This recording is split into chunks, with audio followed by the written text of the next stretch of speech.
Good morning. Here is the Sanibel and Captiva Island update as of August 4th, 2023.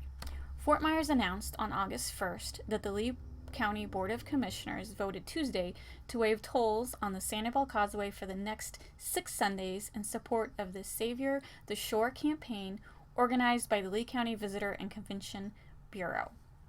Tolls on the causeway will be waived each Sunday through September 10th.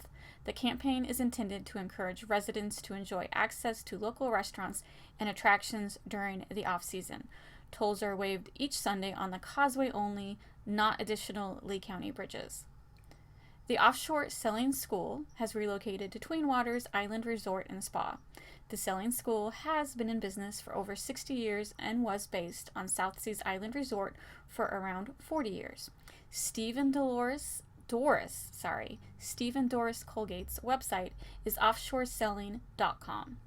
On a side note, my husband personally recommends New Moon Sailing, who is also based at Twin Waters Resort.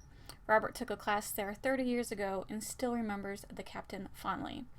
My husband and I recently celebrated our 14th wedding anniversary, and I love him dearly, but there's no chance I will ever be getting on a sailboat with him unless I drink lots of Bloody Marys beforehand. Lee County held their second public meeting on the LDC amendments regarding building height and resiliency on August 2nd. This meeting was held on Sanibel Island. Commissioner Ruan wanted it to be a follow-up to the July 13th meeting that was held on Captiva. Basically, he wanted to cover more information, not repeating the same questions from the last meeting. A zoning department rep went over the areas of concern, which are height requirement, the build back consistency understanding, and hotel density.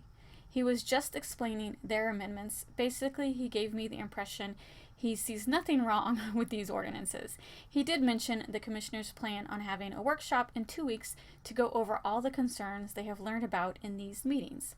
That is good news that the commissioners do plan on discussing everyone's concerns among themselves in the workshop.